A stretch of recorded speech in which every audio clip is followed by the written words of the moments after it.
Llevó a cabo esta reforma, que si bien es cierto, la reforma constitucional se aprobó el pasado diciembre, también es cierto que hubo fuerzas políticas, en este caso el Partido Acción Nacional, inclusive el PRD, y no se diga la propuesta del Ejecutivo Federal, para que se hicieron las propuestas para modificar la Constitución, y donde fue prácticamente cerca del 90% de esta reforma, me refiero a la constitucional, fue la propuesta que originalmente había hecho el Partido Acción Nacional, al cual pertenecemos los que estamos aquí presentes. Posteriormente se hacen las leyes secundarias por mandato de la misma reforma constitucional, y donde hubo la creación de 9 leyes adicionales y la modificación de 12 leyes existentes, mismas que se llevaron un proceso muy largo de análisis, de discusión,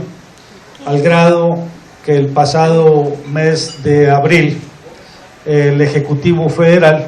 mandó sus propuestas para las reformas en leyes secundarias, mismas que en el proceso de análisis como Cámara de Origen, que fue el Senado de la República,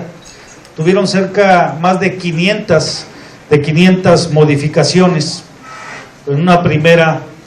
etapa, y esto fue en base de los acuerdos y discusiones que se llevaron a cabo entre las fuerzas políticas, y donde tuve la gran oportunidad y privilegio de estar en esa mesa de acuerdos, de análisis y de negociación con el gobierno y con el Partido Revolucionario Institucional, para llegar a lo que hoy en día ya son una ley o las leyes ya promulgadas por el Ejecutivo Federal. Vale la pena aquí recalcar que, primero que nada, que el Partido Acción Nacional había impulsado esta reforma no de hace 3 o 4 años, tenemos 15 años promoviendo una reforma energética, toda vez que estamos convencidos que era importante dotar al Estado mexicano con los instrumentos necesarios para que tuviera los ingresos y así sacar adelante a nuestro país, mismo que hemos concluido. Pero vale la pena también recalcar que durante 12 años el Partido Revolucionario Institucional le regateó esta reforma a México, y ellos mismos lo hicieron público durante los foros que tuvimos en el Senado de la República.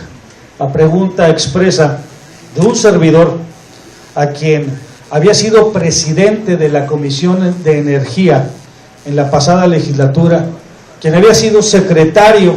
de Energía en los gobiernos emanados del PRI, me refiero al licenciado Francisco Labastida Ochoa.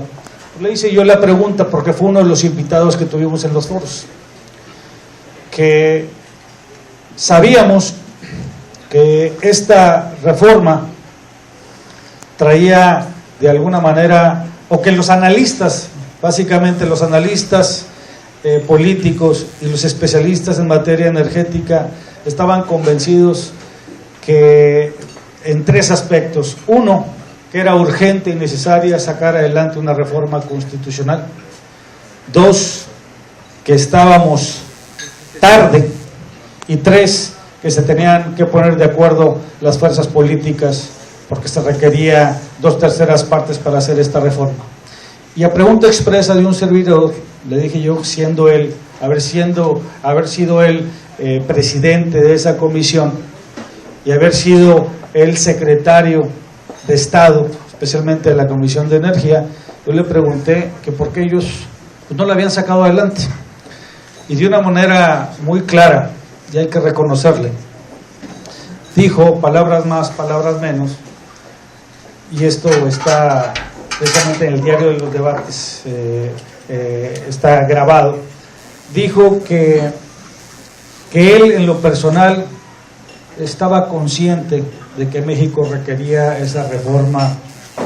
energética, especialmente la reforma constitucional, pero por cálculos políticos de su partido le habían negado esa reforma a México. Eso no lo dije yo, lo dijeron ellos.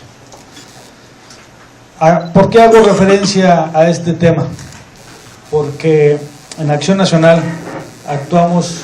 no solamente con responsabilidad, sino con congruencia. Fuimos nosotros la que estuvimos impulsando esta reforma y no quisimos actuar de la misma manera que lo hicieron ellos. Sabíamos que México la necesitaba y siendo congruentes con ellos, por eso que hoy en día esta reforma de este nuevo modelo energético es todo una realidad en nuestro país. Y sí vale la pena también señalar aquí, para que no se generen falsas expectativas, porque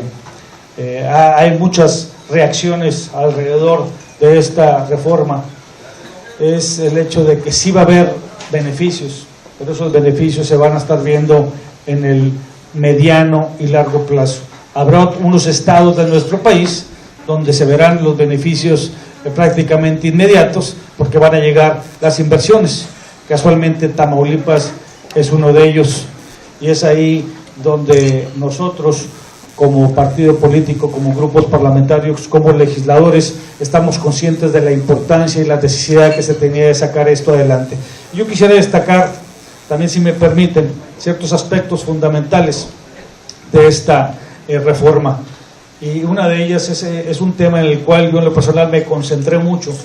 porque había sido un reclamo generalizado del campo mexicano, de los agricultores, de los ganaderos, de los núcleos agrarios de nuestro estado. Eso lo pude constatar durante la campaña política federal del 2012, donde tuve oportunidad y a la vez hice compromisos con los agricultores y ganaderos del estado, donde nos decían que pues estaban viendo que había inversiones en el tema energético, en este caso por parte de Petróleos Mexicanos, pues era la empresa, el monopolio del estado, y donde ellos sentían que no había incentivos ni había de alguna manera algún beneficio adicional. Y yo en su momento les dije que yo creía que era importante que dentro de las ganancias que tuvieran estas empresas, pues le dejaran una derrama a los tenedores de la tierra. Por fortuna, después de haber hecho pues muchos acuerdos y negociaciones con el gobierno federal, que por cierto no lo tenían ellos contemplado en la propuesta, y eso se puede prácticamente poder checar o analizar al ver la propuesta que hizo el Ejecutivo Federal en su momento, pues no tenían contemplado darle un valor agregado a los dueños de la tierra. Si existe un parámetro, unos estándares a nivel mundial, donde cuando hay exploración, en este caso extracción de hidrocarburos en otros países del mundo, la media mundial es pagarle al tenedor de la tierra entre el 0.5 y el 1.5. Esto se maneja en otros países como Brasil y como Colombia. Sin embargo, hay quienes querían poner como ejemplo a Estados Unidos. Sin embargo, Estados Unidos es un modelo energético y económico atípico, toda vez que es el único país en el mundo donde los tenedores de la tierra son los dueños de los minerales y de los hidrocarburos que están en el subsuelo. Y era imposible podernos comparar con Estados Unidos, que fue inclusive alguno de los argumentos que daba la izquierda mexicana, y nosotros en el debate les hacíamos ver que no era posible podernos comparar con Estados Unidos, porque en el caso particular de México, como es prácticamente en todos los otros países del mundo, los dueños de los hidrocarburos es el Estado, o en este caso, en el caso de México, no solamente es el Estado mexicano, sino todos los mexicanos, y que era imposible poder aplicar un sistema similar al de Estados Unidos. Es por eso que cuando entramos nosotros a debate, a discusión con el gobierno y con el PRI, le hicimos ver que un porcentaje de las utilidades que tuvieran, en este caso la empresa productiva del Estado, que es Petróleos Mexicanos, o las empresas que iban a invertir, deberían de dejárselos a los tenedores de la tierra. Accedieron a esta propuesta, y con esto vamos a poder ver beneficios adicionales para los dueños de la tierra. Otro de los temas